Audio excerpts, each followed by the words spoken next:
Hello दोस्तों, स्वागत है आप सभी का एक बार फिर मेरे यूट्यूब चैनल सीजीपीएससी नोट्स में।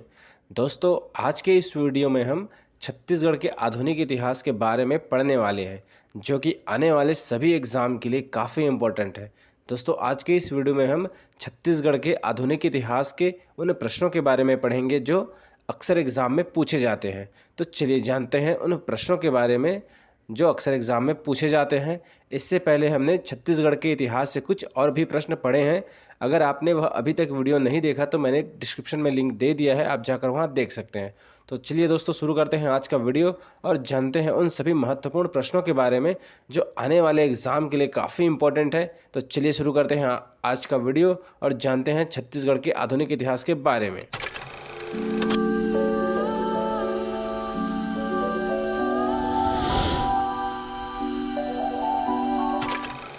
तो दोस्तों, चलिए शुरू करते हैं आज का वीडियो। आज का हमारा पहला प्रश्न है, कांग्रेस अधिवेशन 1889 में सर्वप्रथम छत्तीसगढ़ के निम्न सदस्य शामिल थे।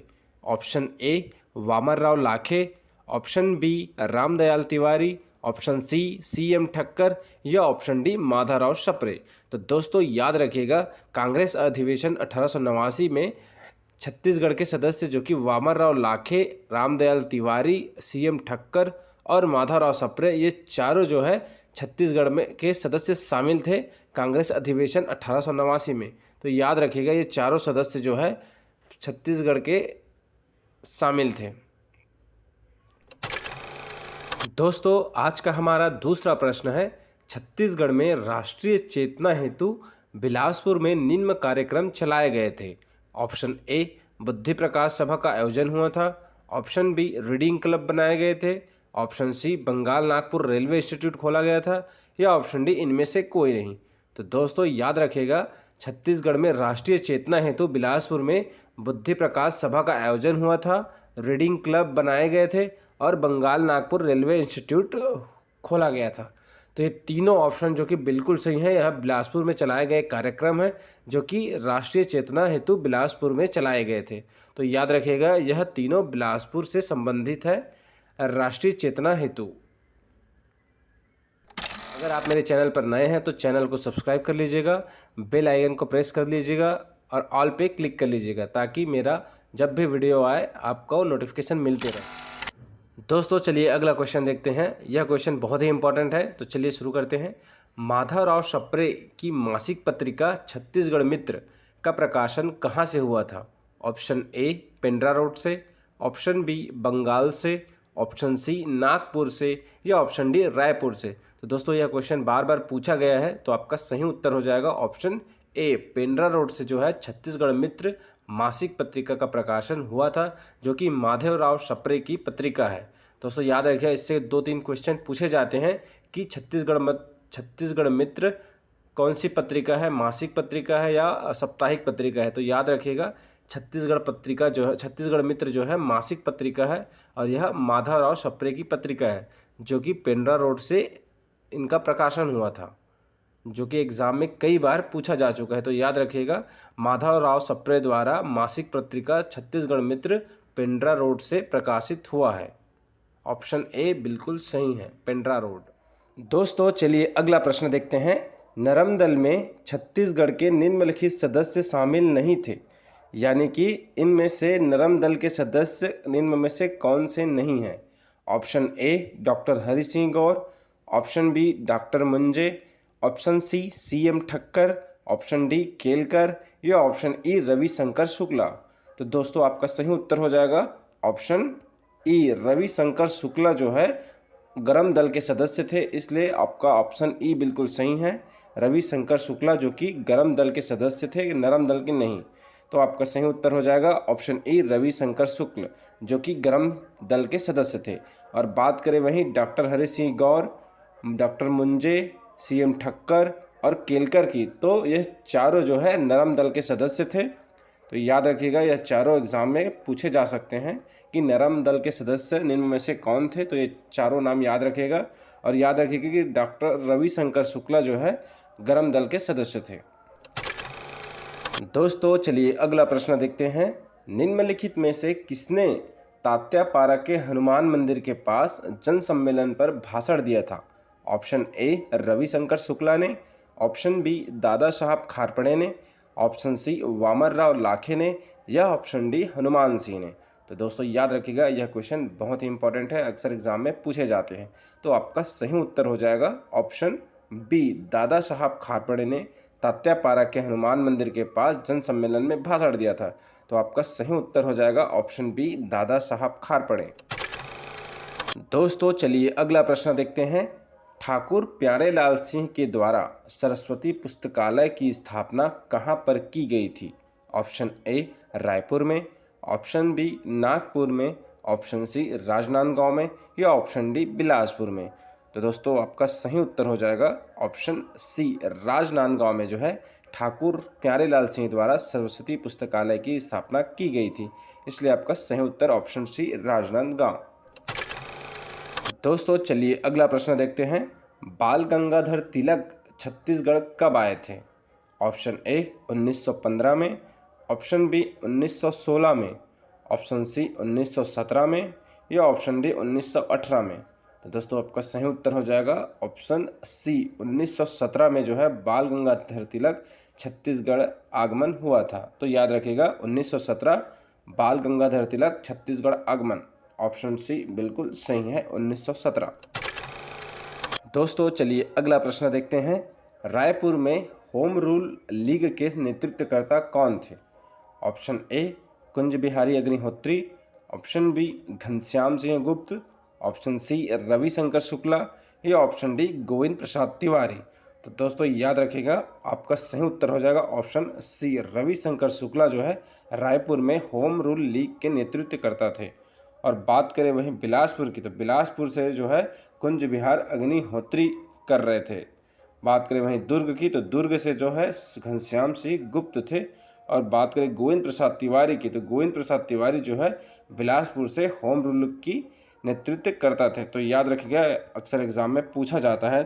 चलिए एक बार फिर देख लेते हैं। रायपुर में होम रूल लीग की नेतृत्वकर्ता जो है रविशंकर शुक्ला, बिलासपुर में गोविंद प्रसाद तिवारी, दुर्ग में घनश्याम सिंह गुप्त, और बिलासपुर से कुंज बिहारी अग्निहोत्री जो कि रायपुर होम रूल लीग की नेतृत्व करता थे।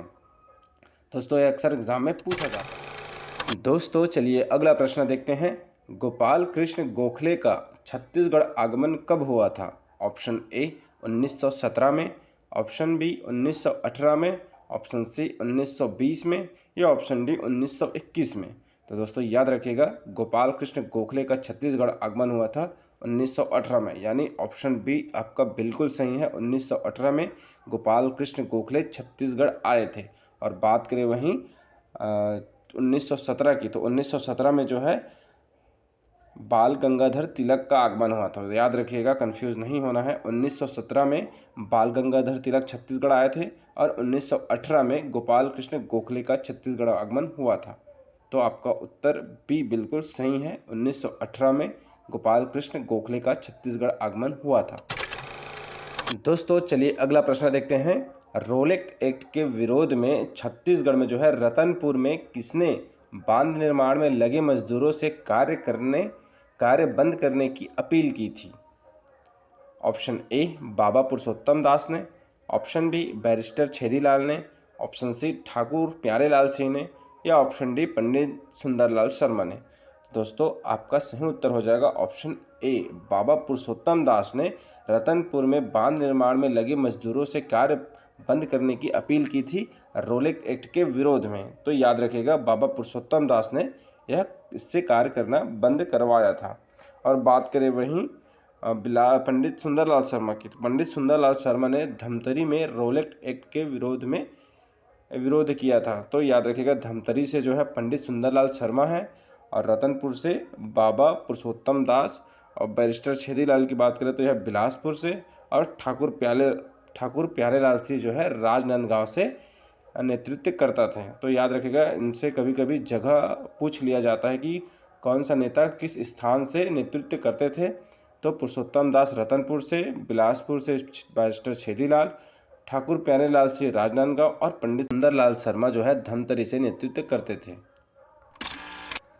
दोस्तों चलिए अगला प्रश्न देखते हैं। छत्तीसगढ़ में प्रथम राष्ट्रीय पंचायत की स्थापना कहाँ पर की गई थी? दोस्तों बहुत ही इंपॉर्टेंट क्वेश्चन है, अक्सर एग्जाम में पूछे जा सकते हैं। तो option A Raipur, option B Bilaspur, option C Raigarh या ऑप्शन डी धमतरी। दोस्तों याद रखिएगा, छत्तीसगढ़ में प्रथम राष्ट्रीय पंचायत की स्थापना जो है रायपुर में की गई थी, इसलिए आपका ऑप्शन ए बिल्कुल सही उत्तर है। रायपुर में जो है छत्तीसगढ़ के प्रथम राष्ट्रीय पंचायत की स्थापना की गई थी, जिसके प्रमुख का नाम था सेठ जसकरण डागा। याद रखिएगा, सेठ जसकरण डागा जो कि रायपुर में प्रथम राष्ट्रीय पंचायत स्थापना के प्रमुख थे। तो आपका सही उत्तर हो जाएगा ऑप्शन ए, रायपुर में जो है प्रथम राष्ट्रीय पंचायत की स्थापना की गई थी। दोस्तों चलिए अगला प्रश्न देखते हैं। छत्तीसगढ़ में निम्नलिखित में से किसने वकालत का त्याग किया था?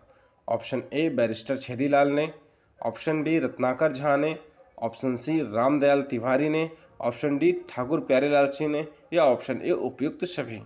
तो दोस्तों आपका सही उत्तर हो जाएगा उपयुक्त सभी। ऑप्शन ए बिल्कुल सही है। इन सभी ने जो है वकालत का त्याग किया था। याद रखिएगा, इनसे कभी कभी स्थान से पूछ लिया जाएगा कि छत्तीसगढ़ में निम्नलिखित स्थान से किसने जो है वकालत का त्याग किया था। तो याद रखिएगा, बैरिस्टर छेदीलाल जो है बिलासपुर से वकालत का त्याग किए थे, रत्नाकर झा जो कि दुर्ग से थे, उसके बाद है रामदयाल तिवारी जो कि रायपुर से, और ठाकुर प्यारेलाल सिंह जो है राजनांदगांव से संबंधित है। इनसे कभी कभी स्थान पूछ लिया जाता है, तो याद रखिएगा आपका सही उत्तर हो जाएगा ऑप्शन ई उपयुक्त सभी। यह सभी ने वकालत का त्याग किया था। दोस्तों चलिए अगला प्रश्न देखते हैं। असहयोग आंदोलन के दौरान छत्तीसगढ़ में किसने जो है 21 दिन का उपवास रखा था?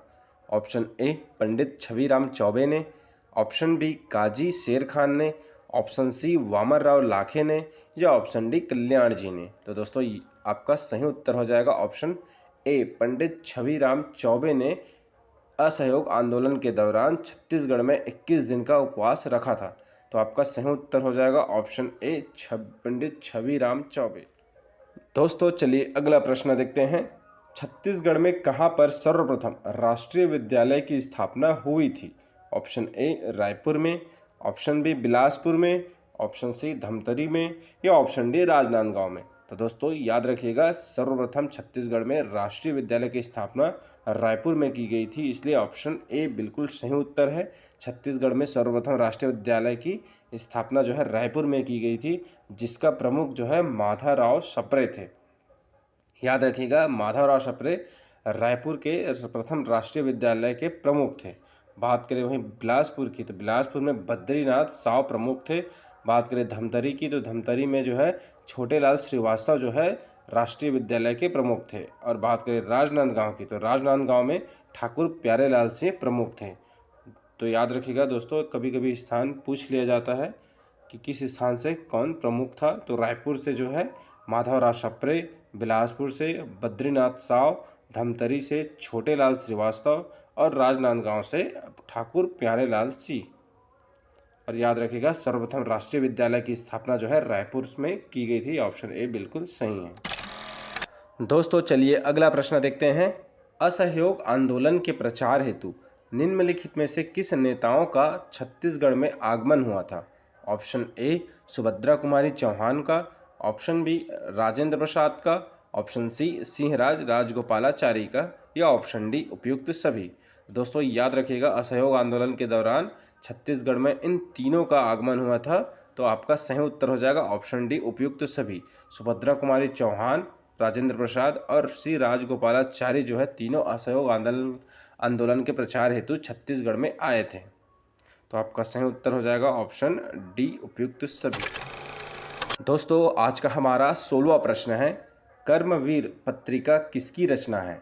ऑप्शन ए पंडित रविशंकर शुक्ला की, ऑप्शन बी माखनलाल चतुर्वेदी की, ऑप्शन सी घनश्याम सिंह गुप्त की या ऑप्शन डी पंडित सुंदरलाल शर्मा की। दोस्तों यह क्वेश्चन कई बार पूछा जा चुका है, तो याद रखिएगा, कर्मवीर पत्रिका जो है माखनलाल चतुर्वेदी जी की है, इसलिए ऑप्शन बी बिल्कुल सही उत्तर है। कर्मवीर पत्रिका माखनलाल चतुर्वेदी जी की है। तो यह क्वेश्चन बार बार पूछा गया है, तो याद रखिएगा, कर्मवीर पत्रिका माखनलाल चतुर्वेदी से संबंधित है। बात करें यहीं इनकी रचना की, तो इनकी रचना में 3 रचना और है जो कि फेमस है, जो एग्ज़ाम में पूछे जा सकते हैं। तो याद रखिएगा, माखनलाल चतुर्वेदी की रचना है पुष्प की अभिलाषा, पर्वत की अभिलाषा और पूरा नहीं सुनोगे तान। तो तो याद रखिएगा तीनों रचना जो है माखनलाल चतुर्वेदी की है और कर्मवीर पत्रिका जो है माखनलाल चतुर्वेदी से संबंधित है, जो कई बार एग्जाम में पूछा जा चुका है। तो आपका ऑप्शन बी बिल्कुल सही उत्तर है, कर्मवीर पत्रिका माखनलाल चतुर्वेदी जी की है। दोस्तों चलिए अगला प्रश्न देखते हैं। छत्तीसगढ़ में निम्न स्थानों पर खादी केंद्र खोले गए थे। ऑप्शन ए रायपुर में, ऑप्शन बी बिलासपुर में, ऑप्शन सी धमतरी में या ऑप्शन डी ए और सी दोनों में। दोस्तों आपका सही उत्तर हो जाएगा ऑप्शन डी ए और सी, रायपुर और धमतरी में जो है खादी केंद्र खोले गए थे। तो याद रखिएगा रायपुर और धमतरी में खादी केंद्र खोले गए थे, इसलिए ऑप्शन डी ए और सी बिल्कुल दोनों बिल्कुल सही हैं। दोस्तों चलिए अगला प्रश्न देखते हैं। किसकी अध्यक्षता में छत्तीसगढ़ में स्वराज पार्टी का गठन हुआ था। Option A Govind Das, option B Ghanshyam Singh Gupt, option C Thakur Chhedilal या option D E Raghavendra Rao. तो दोस्तों आपका सही उत्तर हो जाएगा ऑप्शन ए गोविंद दास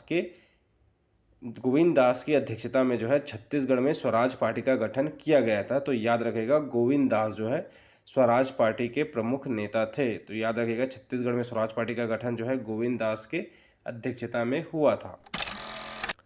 दोस्तों चलिए अगला प्रश्न देखते हैं। अछूतोद्धार कार्यक्रम के दौरान पंडित सुंदरलाल शर्मा ने किस मंदिर में प्रवेश कराया था।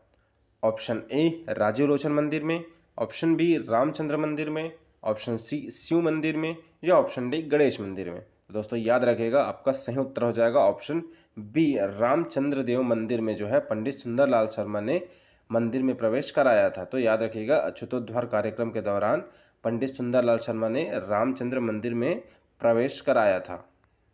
ऑप्शन बी बिल्कुल सही उत्तर है।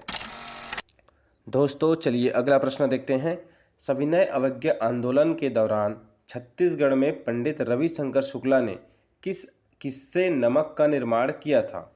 ऑप्शन ए HCl से, ऑप्शन बी एसिड से, ऑप्शन सी बेस से या ऑप्शन डी ए और बी दोनों से। तो दोस्तों आपका सही उत्तर हो जाएगा ऑप्शन डी ए और बी दोनों से।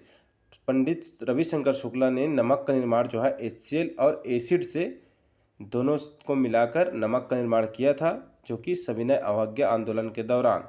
तो याद रखिएगा छत्तीसगढ़ में नमक का पंडित रविशंकर शुक्ला ने HCl और एसिड से बनाया था। तो आपका उत्तर डी बिल्कुल सही है। दोस्तों चलिए अगला प्रश्न देखते हैं। छत्तीसगढ़ में 5 पांडवों की सेना बनाई गई थी, जिसमें से निम्नलिखित में से भीम कौन बना था। Option A Vamanrao Lakhe, option B Lakshmi Narayan, option C Thakur Pyarelal Singh या ऑप्शन डी मौलाना अब्दुल रऊफ। तो दोस्तों याद रखिएगा आपका सही उत्तर हो जाएगा ऑप्शन बी लक्ष्मी नारायण जो है 5 पांडवों में से भीम बने थे।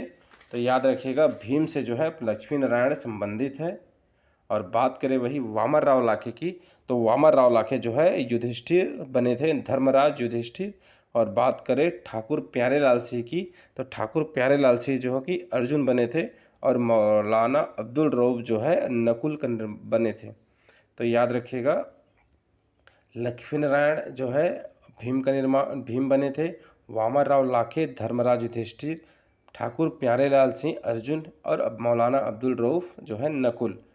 तो दोस्तों याद रखिएगा आपका उत्तर बी बिल्कुल सही हो जाएगा। 5 पांडवों में भीम लक्ष्मी नारायण बने थे, ऑप्शन बी। दोस्तों चलिए अगला प्रश्न देखते हैं। बिलासपुर की वानर सेना का गठन के प्रमुख कौन थे। Option A Vasudev Deoras, option B Baliram Dubey Azad, option C Gopal Tiwari या option D Ghanshyam Singh Gupt.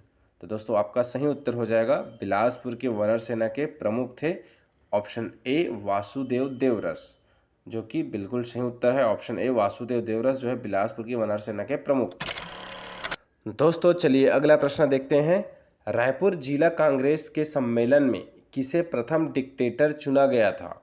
Option A Pandit Ravishankar Shukla को, ऑप्शन बी लक्ष्मी नारायण तिवारी को, ऑप्शन सी शंकर राव को या ऑप्शन डी पंडित सुंदरलाल शर्मा को। तो दोस्तों याद रखिएगा रायपुर जिला कांग्रेस सम्मेलन में प्रथम डिक्टेटर चुना गया था पंडित रविशंकर शुक्ला, जो कि ऑप्शन ए बिल्कुल सही है। तो याद रखिएगा प्रथम डिक्टेटर पंडित रविशंकर शुक्ला, और पूछा जाए अंतिम डिक्टेटर तो अंतिम डिक्टेटर लक्ष्मी नारायण तिवारी। तो याद रखिएगा दोस्तों, यह क्वेश्चन पूछा जा सकता है। प्रथम डिक्टेटर पंडित रविशंकर शुक्ला, अंतिम डिक्टेटर लक्ष्मी नारायण तिवारी। दोस्तों चलिए अगला प्रश्न देखते हैं। बमपत्र योजना के प्रमुख कौन थे? Option A Ramnarayan Mishra, option B Ghanshyam Singh Gupt, option C Ravishankar Shukla, या ऑप्शन डी पंडित सुंदरलाल शर्मा। तो दोस्तों याद रखिएगा, ऑप्शन ए रामनारायण मिश्रा जो है बमपत्र योजना के प्रमुख थे, जो कि एग्ज़ाम में कई बार पूछा जा चुका है। तो बमपत्र योजना से संबंधित है रामनारायण मिश्र, जो कि एग्ज़ाम में कई बार पूछा गया है। तो याद रखिएगा, बमपत्र योजना के प्रमुख थे रामनारायण मिश्र। ऑप्शन ए बिल्कुल सही है। दोस्तों आज के वीडियो में बस इतना ही। आज के वीडियो में हम छत्तीसगढ़ के इतिहास से कुछ महत्वपूर्ण प्रश्न पढ़े हैं, जो कि आने वाले सभी एग्जामों के लिए काफ़ी इंपॉर्टेंट है। इनसे क्वेश्चन अक्सर पूछे जाते हैं। छत्तीसगढ़ के आधुनिक इतिहास से कुछ और प्रश्न बचे हुए हैं, जिसे हम अगले वीडियो में देखने वाले हैं। तो दोस्तों अगर मेरा यह वीडियो आपको अच्छा लगे तो लाइक, कमेंट, शेयर और सब्सक्राइब जरूर करें। धन्यवाद। जय भारत, जय छत्तीसगढ़। मिलते हैं अगले वीडियो में।